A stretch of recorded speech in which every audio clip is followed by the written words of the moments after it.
The South African Grand Prix dates back to 1934, but it wasn't until 1962 that it was a part of the F1 World Championship. The race's first course took place on the populated areas of the coastal city of East London. The name of it being the Prince George Circuit only lasted until 1966. During that time, the brand new Kyalami circuit was being built, officially opening in 1967, and would play host to the South African Grand Prix until 1985. And over the next 6 years, it wasn't held due to the country's stance on apartheid. Once it was lifted, Formula One returned to Kyalami for 2 Grand Prix in 92 and 93. They haven't returned since, and as of 2023, if the South African government doesn't change its stance on the Russian invasion of Ukraine, the FIA has declared that it would not return on the Formula One calendar for the near future. The Kyalami circuit hosted a ton of Grand Prix. Unfortunately, one of the races that took place was also the site of one of the most gruesome crashes in all of racing history. The tragic South African Grand Prix took place on March 5th, 1977. The first 2 practice sessions were completely wet, but the last time session was dry, and therefore all the qualifying times came from this session. James Hunt won his 3rd pole in a row just 3 races in, and Carlos Pace would start right beside him on the front row. Niki Lauda would make up the final podium slot, and the field was set to go racing. James Hunt held his lead at the very start, with Niki Lauda and Joey Scheckter making up the podium spots. As the race progressed, by lap 7, Niki Lauda took the lead and was never passed again. On lap 18, Scheckter passed Hunt for 2nd. They ran in that order for the next 5 laps. Early on, it was looking like just another race where Niki Lauda would dominate. However, lap 23 would change that, as the fatal and perhaps most gruesome accident in Formula One history would take place. The sequence of events began at the end of the 21st lap, where Renzo Zorzi experienced an engine failure. Having lost power, the car slowed down, and Zorzi pulled it to the left of the track after the high-speed kink that preceded the start-finish line. He had at first trouble leaving the cockpit, as the cables connected to his helmet did not release when he pulled them. 2 young track marshals were working at the entrance of the pit lane and were given instructions to cross the track and put out the fire in Zorzi's disabled car. The kink was located on a crest, so the location of Zorzi's car was not clear to drivers approaching it. Formula One race cars also passed that zone at around 170 to 175 miles per hour. Drivers were focused on the right side of the track, where the signaling boards placed by the team mechanics were shown. This made it even more difficult for the other racers to spot Zorzi's car. As the marshals crossed the track with fire extinguishers, 2 cars came over the crest. One of them was Zorzi's teammate, Tom Pryce. Entering this race, Pryce was viewed already by some as a future world champion. He started his Formula One career in 1974 for the Token team, showing potential there, but after being deemed too inexperienced to run the 74 Monaco Grand Prix, he ran the Formula 3 race there instead, where he won by 20 seconds. After that performance, Shadow Racing Cars took notice and signed him to the team for the rest of 74. And over the next 3 seasons, Pryce was identified as a potential future race winner and world champion, as he would outperform in cars that were often unreliable and rarely in the points. He remains the only Welshman to lead in a Formula One race, as he led 2 laps of the 1975 British Grand Prix. However, the rest of his stats speak volumes, as in his 42 starts, he scored a pole,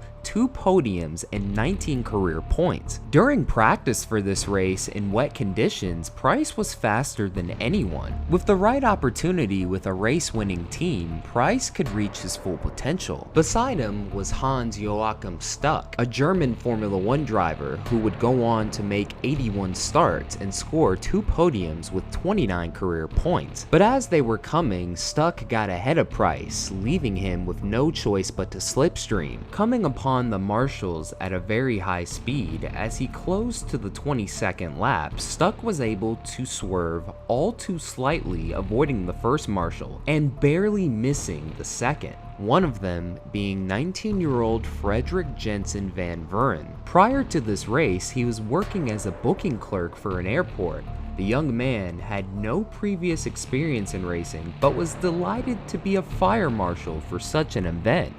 Pryce, running close to Stuck, wasn't so lucky, as there was no time for him to react. What happened next was one of the most gruesome moments in racing history. Some of y'all have already seen the video, and for obvious reasons, I will not show it on this channel, but as you can see in the thumbnail, there's an illustration of the tragedy. Pryce hit Vuuren, flailing him into the air and killing him instantly. The 40-pound fire extinguisher that he was carrying struck Pryce in the face, killing him upon impact as well. His out-of-control car, with its front damaged, carried along the downhill start-finish line. With a dead man's foot on the throttle, the car veered to the right, scraping the barriers, and continued to develop speed of just a little over 140 miles per hour. It crossed the track at the end of the straight, collecting Jack Lafitte's car in the process. The two cars went over a 50-meter runoff area and crashed violently against the fences and a wall at the outside of the turn. At first, Lafitte, who was uninjured, was annoyed by the accident and left to argue with Pryce, but immediately stopped once he noticed Pryce's lifeless body in the cockpit of the white and blue machine. Track marshals were able to get him out of the car and onto a stretcher, but it became clear right away that there was no chance of saving him. As for Van Vuuren, his body lied next to the wall of the straightaway. While his body laid lifeless,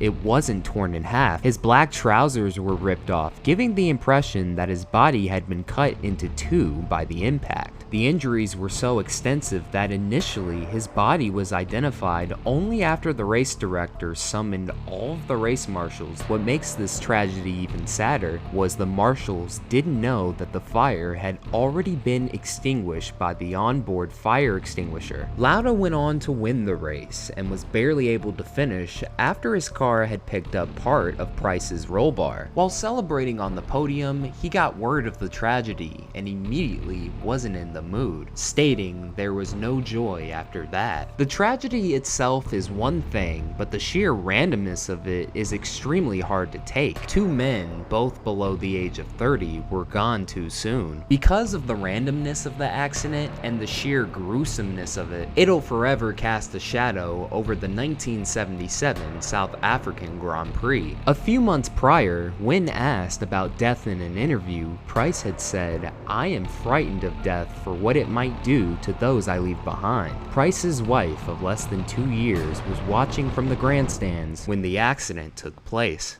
Pryce was 27, Frederik Janson van Vuuren was 19 years old. Thank you guys so much for watching. This is Black Flags Matter. Catch you next time.